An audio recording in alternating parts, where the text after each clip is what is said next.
Kalau baca Quran itu pelan-pelan, yang kita sebut dengan tartil. Warattilil Qur'ana tartila. Kalau baca Quran itu pelan-pelan. Kan kadang-kadang kita baca Quran tadi karena ngejar target kan. Kadang ngejar target, udah Masya Allah. Kalau boleh istilah diperbolehkan silahkan, tapi perhatikan tataannya, mulai dari makhraj dan tajwidnya. Terkadang kalau kita baca cepat-cepat, tajwidnya enggak kena dah. Ya, tajwidnya enggak kena.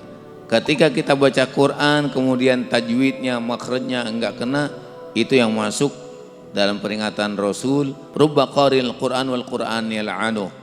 Berapa banyak orang yang baca Al-Quran, tapi Al-Quran itu nyumpain dia, melaknat dia, enggak memberikan syafaat kepada dia. Kenapa?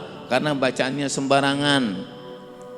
Padahal kalau ditanya, tahu dia bacaannya. Coba dah kalau baca Yasin, atau lagi dikir-dikir dah, coba lagi dikir, lagi baca ratib dah. Karena ada ayat Quran, ada enggak? Bacanya gimana kira-kira? Oh lagi tahlil, ada bacaan Quran enggak? Masya Allah. Kadang-kadang belibet ya bacaan tahlil itu. Ketika lagi tahlil bacaan Qurannya belibet. Ya, udah Masya Allah dah. Ya.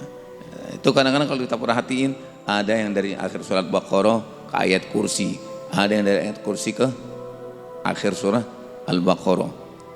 Ya, kenapa? Karena main cepet-cepetan. Ya. Sekali lagi kalau baca cepat silahkan, tapi dengan aturan-aturan. Tapi lebih bagus sudah ta'annin. Ya pelan-pelan, perlahan-lahan dengan tartil. Ya dengan tartil. Itu lebih bagus. Kata Sayyidina Abdullah bin Abbas, aku membaca satu surah. Kalau aku membaca satu surah tapi dengan tartil, itu lebih aku sukai daripada aku membaca target. Kalau bahasa kita, aku baca semua Al-Quran sampai hatam, tapi bacaannya enggak tartil, enggak ada aturan-aturannya. Terkadang kan kita baca kayak begitu. Kalau perhatiin coba dah, kalau enggak bacaan benar-benar yang namanya tajwid, bacaan-bacaan kita udah Masya Allah dah. Bacaan-bacaan kita udah Masya Allah. Apalagi sekali lagi tadi kalau mau cepet-cepet dalam bacaan tahlil kah itu, atau bacaan apaan gitu, atau baca Quran sendiri, kalau mau cepet terkadang hukum-hukum, aturan-aturan dalam baca Al-Quran dari makhraj dan tajwidnya itu enggak dipakai. Idgham, ya, wujubul gunnah, udah Masya Allah. Kadang-kadang kan yang kita tahu yang 4 itu idgham, izhar, iqlab, ikhfa. Kadang-kadang ikhfa kan enggak kena, ya kan? Ya, makanya kalau bisa bacanya pelan-pelan. Ya, kalau kita jalan pelan-pelan aja, teliti gitu, kira-kira kalau ada lubang nyeblos enggak kita? Kan enggak, kenapa? Karena kita pelan. Tapi kalau cepet-cepet coba, enggak ada apa-apa, kadang-kadang jatuh. Kenapa? Sandung sendiri, keserimpet. Kalau bahasa kita keserimpet. Kenapa? Kadang-kadang kan baca Quran enggak gitu, baca Quran keserimpet. Kenapa? Karena mau buru-buru, kagak nyampe-nyampe gitu. Ya, jadi ada aturan-aturannya, hati-hati ya. Ya.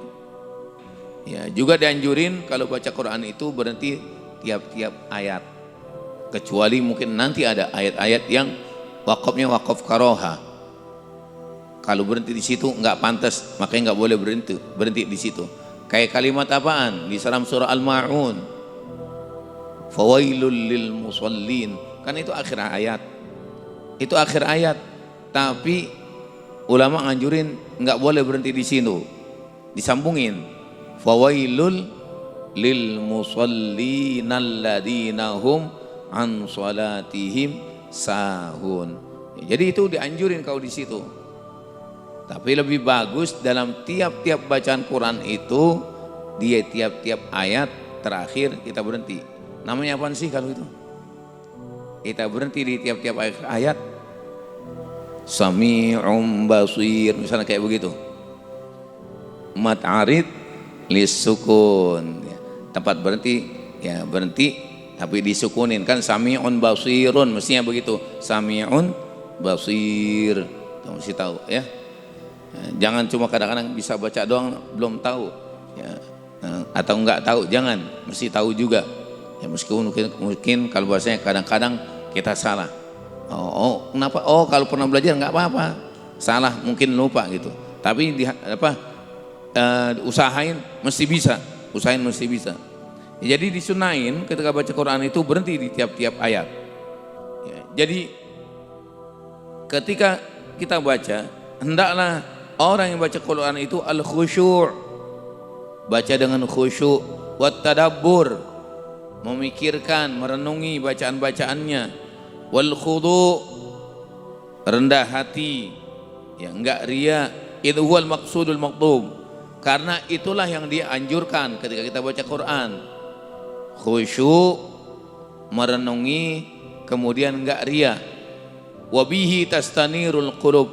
Kalau kita baca dengan cara-cara kayak begitu, hati kita bakalan terang, hati kita bakalan lembek. Hati kita kan sebetulnya emang lembek. Hati ada yang keras nggak? Kalau kita lihat fisik hati itu dari apaan sih? Kan darah. Darah itu keras apa kagak?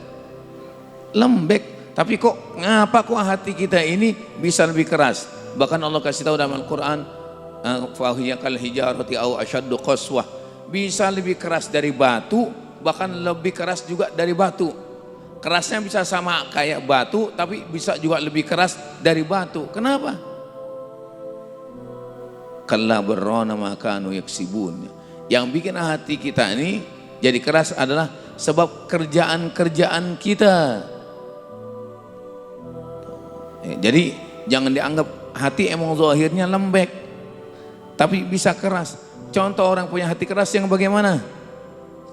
Orang yang nggak mau tunduk sama aturan agama, nggak mau ngerjain perintah agama, orang-orang yang sombong, orang-orang yang bersifat dengan sifat-sifat tidak baik, itu orang-orang yang punya hati keras.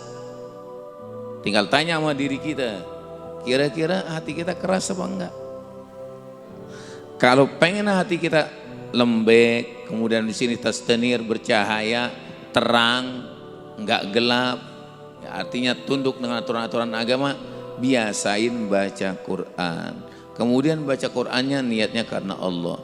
Makanya meskipun enggak bisa dengan bahasa Arab, pakai bahasa Indonesia, ya Allah saya niat baca Quran, niat ikhlas karena Allah, atau niat kayak niat orang-orang soleh gitu.